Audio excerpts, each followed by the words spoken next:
What's up, world? We just got a little voiceover tutorial today. Let's work.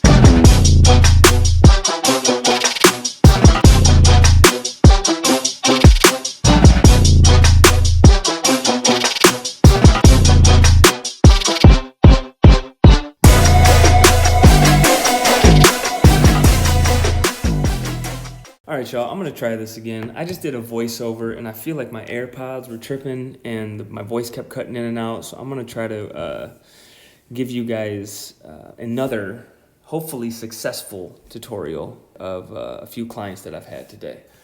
All right, so let's start with, I had Jeremy and Lexi in this morning at 6:30 a.m. and then I had Chris come through at 11 a.m.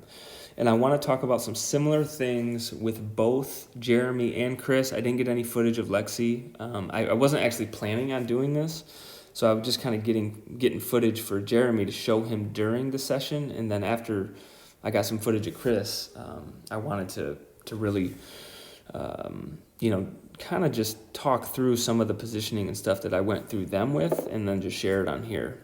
So start with Jeremy.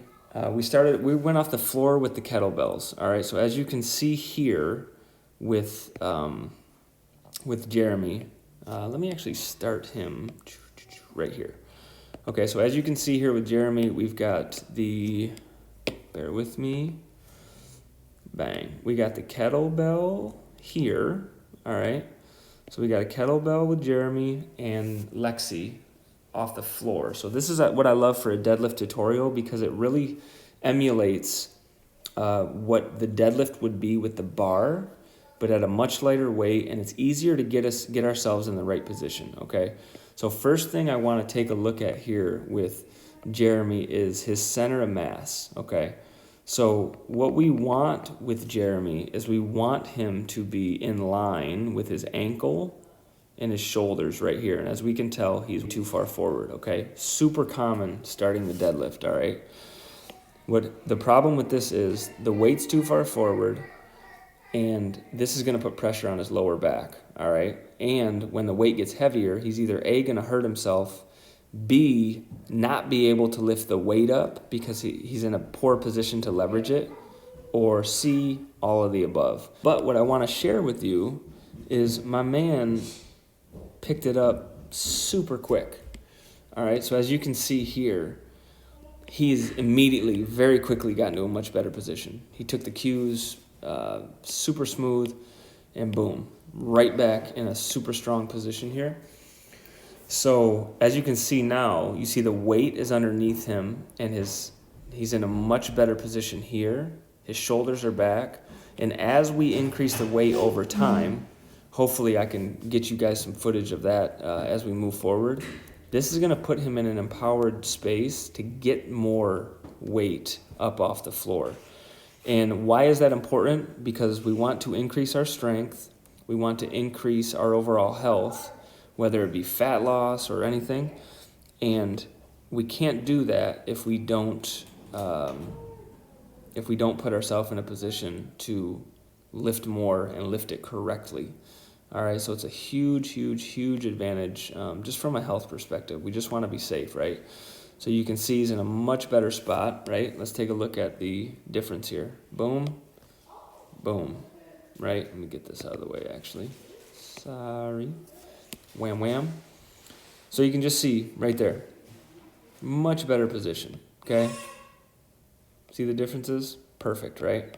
So I was fortunate with Chris this morning to get some, you can hear Sky back there screaming. I think she's wanting to get a little daddy time, maybe. She hears my voice.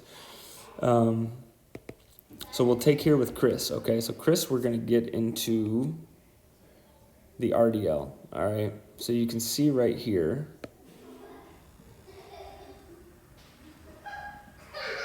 okay?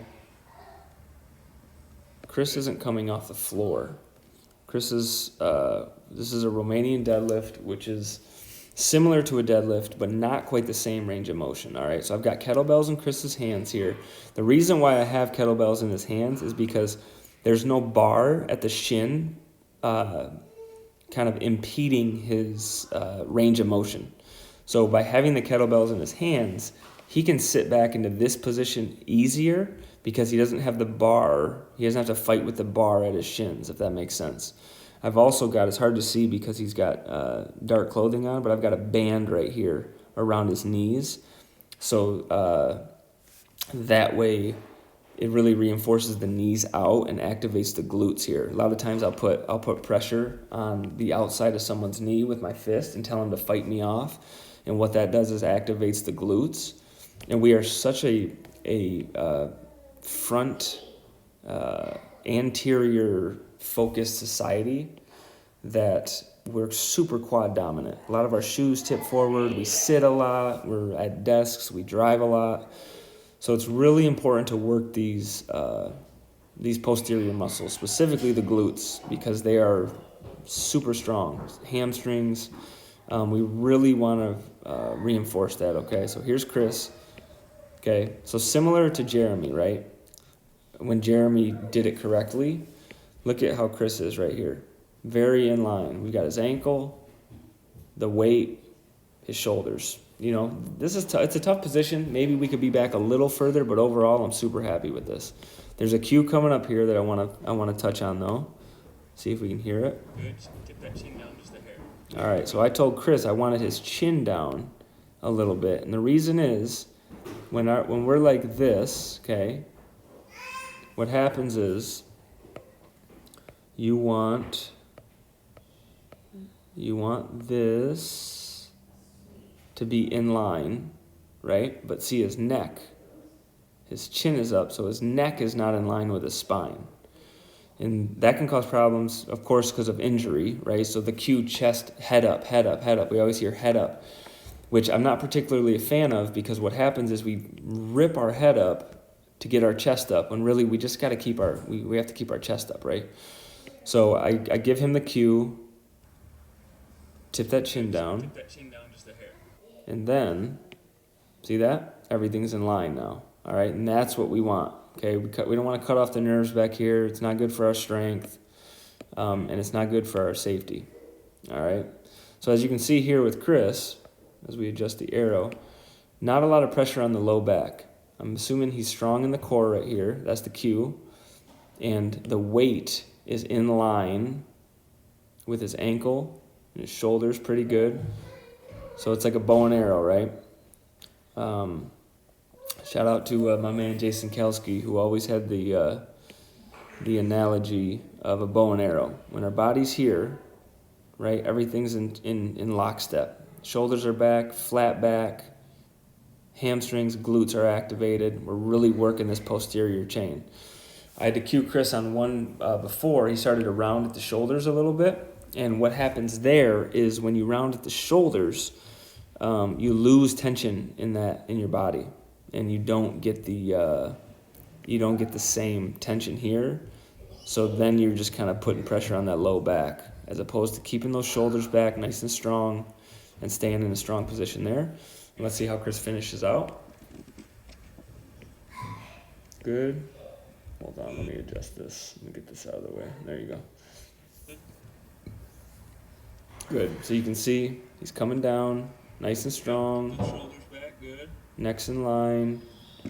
Really working those hamstrings and glutes. Knees are out because the bands are forcing those knees out. Right? Nice flat back. Good. Right? So that's the position we want. Okay? Boom. Yeah. So that's the position we want. And then as we take a look back here also, okay, I want to reinforce this, okay? So right there, let's go with the one with his chin down. Let's see if we can find that one. Let's go right there. I like that. And then let's bring Jeremy into the mix for us too. So we can kind of just dissect it, right? Let's see. Chin down, perfect. Let me bring him out. Good, let's see. Clayton's back joining the party. All right, let's see. We got a good one. That's a good still right there. Okay, so boom. See the similarities. Bam. You see that, buddy? Yeah. See how his back is nice and flat and the weight? Yeah, are you almost done? Yep, finishing up soon. Great. And I gotta eat, all right? And then we can get Hold on, yep. And then right here, so you see the difference here though, right? Boom, he's too far forward. We're putting pressure on that low back. That's right. Okay, so good. Okay, too far forward. Perfect. So even here, you can see kind of a similarity here. Uh-oh, Skirk, little monk. All right, Can you say hi? our, what's a duck say? What did the duck say? You guys can't see her, but she's waving. Skylar's Quack, waving. quack, quack. All right, so that is it. Just wanted you guys to take a look and see kind of what we're looking for with the RDL and the deadlift.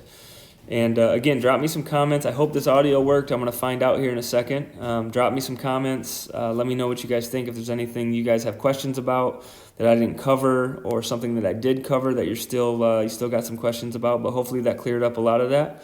Shout out to Jeremy, Lexi, and Chris for the critique here. They did an awesome job. Really picked up cues well, and as you could especially see with Jeremy, I mean, he got his form pretty solid in a short span of time.